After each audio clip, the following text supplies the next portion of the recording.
Divorce matter అన్నది కానివ్వండి, కింద కోర్టుకు రావడం అన్నది కానివ్వండి లేదు. అయితే ఇక్కడ ఒక్కటి చెప్పాలి, ఈ సీనియర్స్ దగ్గర ఉన్న ఈ 2 ఏళ్లలోనే ఈ వాళ్ళు ఏం చేశారు సీనియర్స్, ఈ డైవర్స్ కేసులకు ఇది అసలు కరెక్ట్ కాదండి, ఒక ఫ్యామిలీ కోర్టు పెట్టాలి అని వేశారు. వేసినప్పుడు నిజానికి ఆ కేసు కూడా నేను వాదిచ్చాను ఒక స్టేజ్లోని. కోర్టు శాంక్షన్ చేసింది ఫ్యామిలీ కోర్ట్ అని. అప్పుడు ఒక్క ఫ్యామిలీ కోర్టు పెట్టారు ఎక్కడ, మన సివిల్ కోర్టులోని హైదరాబాద్లో. ఆ తర్వాత మళ్ళీ ఇంకొక ఫ్యామిలీ కోర్టు కావాలి, ఇంకో ఫ్యామిలీ కోర్టు కావాలి అని చెప్పేసి వేశారు. అలాగే ఫ్యామిలీ కోర్ట్స్ పెరుక్కుంటూ వచ్చాయి. కానీ నా ప్రయాణంలోని ఈ ఫస్ట్ 11 ఇయర్స్లోని నాకు డైవర్స్ కేసులు లేవు. ఎందుకంటే నేను హైకోర్టులో ఎస్టాబ్లిష్ అయిపోయాను, ఇంకా ల్యాండ్ మ్యాటర్స్ చేస్తున్నాను, అలా వెళ్ళిపోతూ ఉన్నాను అనమాట. మంచి మంచి మ్యాటర్స్. తర్వాత కూడా సెన్సేషనల్ మ్యాటర్ లా కాలేజెస్ మ్యాటర్ చేశాను, ప్రైవేట్ లా కాలేజెస్ మ్యాటరు. ఆ ప్రైవేట్ లా కాలేజెస్ మ్యాటర్స్లోని నాకు other side advocates, additional advocates general justice Ramana గారు, అంటే పూర్వ చీఫ్ జస్టిస్ చలమేశ్వర్ గారు, ఇటువంటి అడ్వకేట్స్, అంటే గొప్ప గొప్ప అడ్వకేట్స్తో ఇంకా అది కూడా జరిగింది. ఆ తర్వాత నేను ఆంధ్రనాట్యం అనేటటువంటి అదొక గొప్ప కల్చరల్ కేసు, ఇలా చేసుకుంటూ వెళ్తూ ఉన్నాను. ఆ తర్వాత నెక్స్ట్ 11 ఇయర్స్, ఇలా ఈ 11 ఇయర్స్ అయిపోయింది. ఆ నెక్స్ట్ 11 ఇయర్స్ ప్రయాణంలోని నేను Hyderabad metro water works standing కౌన్సిల్గా అపాయింట్ అయ్యాను లక్కీలీ. దాంట్లోని కొన్ని వందలు సర్వీస్ మ్యాటర్స్, కొన్ని లక్షల కేసులు, వేల కేసులు చేశాను, లక్షలు అనలేము. అందులోని కొన్ని వేల సర్వీస్ మ్యాటర్స్ చేశాను, నేనే ఇన్ఛార్జ్గా ఉన్నాను. తర్వాత ఎక్విజిషన్ మ్యాటర్స్, ల్యాండ్ ఎక్విజిషన్స్ చేశాను. ఆ తర్వాత మిగతా కేసులు, వాటర్స్కి సంబంధించిన అపార్ట్మెంట్స్, ఇవి అవి కేసులు చేశాను. తర్వాత మళ్ళీ అలా ఒక 11 ఇయర్స్ గడిచిపోయింది. 11 ఇయర్స్ లో సెకండ్ 11 ఇయర్స్ లో మీకు ఎక్కడ కూడా ఈ ఫ్యామిలీ డిస్ప్యూట్స్ కూడా అక్కడ నో. తర్వాత థర్డ్ స్టేజ్ మీరు వచ్చినప్పుడు ఈ 11 ఇయర్స్లో, ఈ 11 ఇయర్స్లో అయితే ఒకటేంటే ఈ 22 ఇయర్స్లో మాత్రము నాకు ఉండేటటువంటి ఒకటి ఉంది కదా మైండ్లోని, సోషల్ యాక్టివిజం.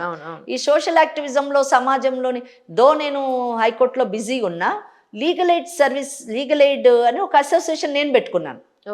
మా ఇంటి దగ్గర పెట్టుకొని ఇలాంటి ఏమన్నా గొడవలు వచ్చిన వాళ్ళందరికీ నోటీసులు ఇచ్చి పిలిపించి సుమారు ఒక 500 కుటుంబాలను కలిపానండి.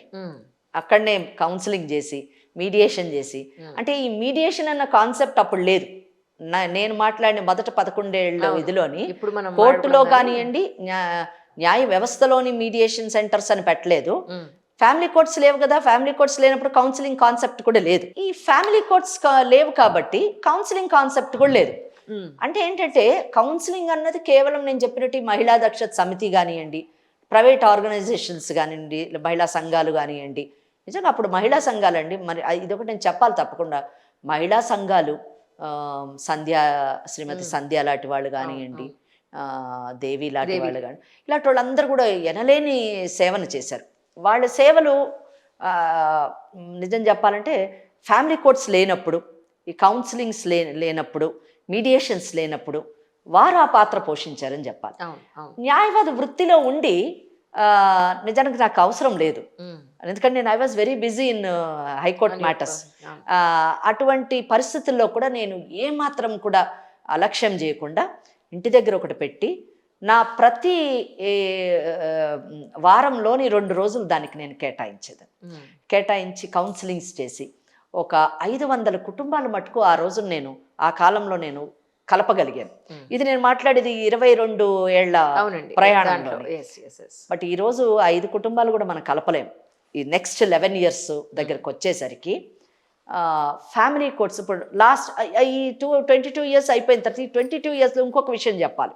అంటే హౌ సోషల్ యాక్టివిస్ట్గా, అంటే నేను నా పర్సనల్గా ఎన్ని వదులుకున్నాను అన్న దాని విషయానికి వస్తే, క్రిమినల్ కేసెస్ సైడ్ నేను వెళ్ళలేదు. అది ఒక అమాయకత్వమే అని చెప్పచ్చు. దానికి కారణం ఏంటంటే ఒక కేసు ఫస్ట్ 11 ఇయర్స్ దాంట్లోనే నాకు ఒక కేసు వచ్చిందండి. అదేంటంటే సామూహికంగా రేప్ చేసిన కేసు, ఒక చిన్న అమ్మాయిని. ఆ కేసులో నేను ఒక 11 పీపుల్ ఏమో, నాకు గుర్తులేదండి, 11 మంది ఏమో అక్యూజ్డ్ ఉన్నారు. ఉన్నప్పుడు దాంట్లోని పెద్ద పెద్ద అడ్వకేట్స్ని, చాలా మేధావుల్ని, పెద్దల్ని పెట్టారు. కొద్దిమందికి ఇది రాలేదండి, బెయిల్ రాలేదు. ఆ అదృష్టమో ఏంటో నాకు తెలియదు కానీ నేను వేస్తే ఆ రానటువంటి వాళ్ళకి నా కేసులో వచ్చింది. అది మరి మేబీ ఎంకరేజ్ చేయడానికో ఏదో ఇచ్చినట్టున్నారు. నాకు సరిగ్గా గుర్తులేదు. పెద్ద అంత లా కూడా గుర్తులేదు. చేశాను. చేసి నేను శ్రీధర్ గారికి చెప్పాను. నేను ఈ కేసులో నేను చేసేసాను, బెయిల్ తెచ్చాను. అంటే చిన్నతనంలోని మనకి ఎప్పుడైతే అంత అవగాహన ఉండదో మనం చాలా మేధావులు అని అనుకుంటూ ఉంటాం. ఆ టైంలో నేను అన్నాను, చూడు వాళ్ళెవరు తీసుకురాలేదు, నేను తెచ్చేసాను. ఆయన ఒక చిన్న చిరునవ్వు నవ్వి, మేబీ అనుకొని ఉండొచ్చు పిచ్చిది అని అనుకున్నారేమో మరి, నవ్వారు. ఎందుకు నవ్వుతున్నావు నువ్వు అలాగని అన్నాను. యూ మస్ట్ అప్రిషియేట్ మీ. ఎందుకు నవ్వుతున్నావు అంటే, నువ్వు చేసింది ఒక విధంగా లీగల్గా అంటే మీరు అడిగిన ఫస్ట్ ప్రశ్నకు సమాధానం నేను అక్కడికే వచ్చాను. నువ్వు చేసింది లీగల్గా it's an achievement for you.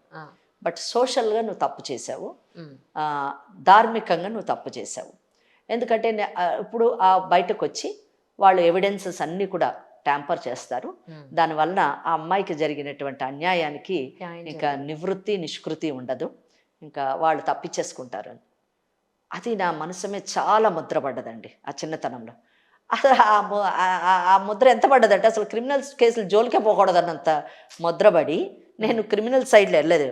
Practice అసలు కంప్లీట్లీ ఐ స్టాప్డ్. నేను తీసుకోవడం మానేశాను. కానీ నిజం చెప్పాలంటే నేను తీసుకొని ఉంటే నిజంగా చాలా కేసుల్లోనే నేను న్యాయం చేసేటటువంటి అవకాశం ఉండేదేమో. ఎనీవే నేను తీసుకోలేదు. అది ఒక చేంజ్ నా ఇదిలోని. తర్వాత ఈ 22 years అయిపోయిన తర్వాత ఈ లాస్ట్ 11 years ఇక్కడికి వచ్చేసరికి ఏమైందంటే ఫ్యామిలీ కోర్ట్స్ ఎక్కువైపోయి మరి నేను ఈ ప్రాక్టీసులు లోని ఈ ప్రాక్టీస్ చేస్తూ కూడా ఈ సోషల్ యాక్టివిజం చేస్తూ ఉన్నాను కదా. దాంతో ఈవిడైతే మనకి న్యాయం చేస్తుంది, ఈవిడైతే కొంచెం ఒక వింటారు మనం చెప్పింది అనేటువంటి ఆలోచనతో చాలామంది నా దగ్గర రావడం మొదలెట్టారు. మొదలు పెడితే కేసులు మాత్రం చేసేదాన్ని కాదు. ఎందుకంటే నాకు హైకోర్టులోని మనం ఫ్యామిలీ మ్యాటర్స్ చేయడానికి ఉండదు. ఫస్ట్ మన ఫ్యామిలీ కోర్టు నుంచి అప్పీల్స్ మాత్రమే అక్కడ చేస్తారు. ఒక బెంచ్ మాత్రమే ఉంటుంది family matter. High court is always dispute between private person and గవర్నమెంట్కి ప్రైవేట్ పర్సన్స్కి మధ్యన జరిగేటటువంటి వివాదాలే హైకోర్టు చూస్తూ ఉంటుంది. సో నేను అలా ఉండగా ఇక్కడ ఏమైందంటే నా మీడియా వచ్చిందండి. ఈ 11 yearsలోని మీడియా స్టార్ట్ అయింది. ఒక కొత్త ఇది సినిమా పోయి మీడియా అన్నది మొదలైన కాలం. ఈ మీడియాలోని శాటిలైట్ ఛానల్స్లోని ఫస్ట్ అండ్ ఫార్మోస్ట్ ఇక్కడ నేను అంటే నా జీవితంలో ప్రతి వ్యక్తిని నేను మర్చిపోలేను. ఒక కొత్తదనాన్ని, ఒక కొత్త దిశలో నన్ను తీసుకెళ్ళినటువంటి వారిలో నీల్ అనేటటువంటి TV5లోని వారు పనిచేస్తూ ఉండేవారు. నీల్, NEEL. ఈ నీల్ అనే అతను ఒకరోజు నన్ను శ్రీధర్ గారిని కలిసి, నేను ఒక ప్రోగ్రామ్ డిజైన్ చేస్తున్నాను, ఈ ప్రోగ్రామ్ మీరు చెయ్యాలి అని అన్నారు. అంటే అప్పటికే నేను ఇక్కడ ఇంకొక యాంగిల్ ఏంటంటే ఈ సోషల్ ఇది కాకుండా నేను కల్చరల్ యాక్టివిస్ట్ని. 3000 సభలు ప్రిసైడ్ చేశానండి నేను.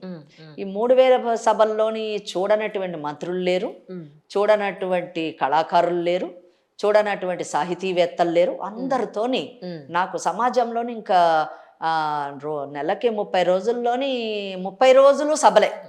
ఆఫ్టర్ ఆఫీస్ అవర్స్ 7:30కి వెళ్ళిపోవడం, సభ చేసుకోవడం, 9ంటికి రావడం, మళ్ళీ 9ంటికి కూర్చొని 12ంటి మటుకు డిక్టేషన్ ఇవ్వడం. ఇదే ఇంకా డాక్టర్ సి నారాయణ రెడ్డి గారితోనూ ఒక 800 కార్యక్రమాలు, మాడుగుల నాగఫణి శర్మ గారు, సినిమాలో ఇటు రామానాయుడు గారు, జయప్రద, ఇలా అందరితోని ఇంకా మురళీమోహన్ గారు, తమ్మినేని సీతారాము, అంటే లబ్ధ ప్రతిష్ఠలందరితోని నేను కార్యక్రమాలు చేస్తూ ఉండేదాన్ని. దీంతో ఇక్కడ ఏంటంటే నాకు కళలంటే చాలా ఇష్టము, కళాకారులు అంటే చాలా గౌరవం. దాంతో నాకున్న బిజీ షెడ్యూల్ నుంచి ఒక రిలీఫ్ వచ్చేది. ఇంత గొప్ప వాళ్ళతో కూర్చొని నేర్చుకునేటటువంటి అవకాశం వచ్చింది. సమాజం నుంచి కట్ ఆఫ్ కాకుండా నాకు అవకాశం కలిగింది. ఇప్పుడు న్యాయవాదులు అంటే ఎలా ఉంటుందంటే అండి, పాపం every advocate is so busy అండి. రాత్రి సాయంత్రం 6 మటుకు కోర్టులో అయిపోతుంది. అక్కడ నుంచి ఆఫీస్లో పోయి వాళ్ళు ఆఫీస్లో పడ్డారంటే 12 అవుతుందండి. ఇంకా మాకు ప్రపంచం ఎటు చూసినా ఆ హైకోర్టు ప్రాంగణం, ఏ కోర్టు అయినా ఆ కోర్టు ప్రాంగణం మా ఆఫీస్. బయట సమాజం ఎక్కడికి వెళ్తుంది, ఏమవుతుంది మాకు అవగాహన లేదు. ఇప్పుడంటే ఫోన్లు వచ్చేసి యూట్యూబ్లు చూస్తున్నాం కానీ అప్పుడు అవకాశం లేదు.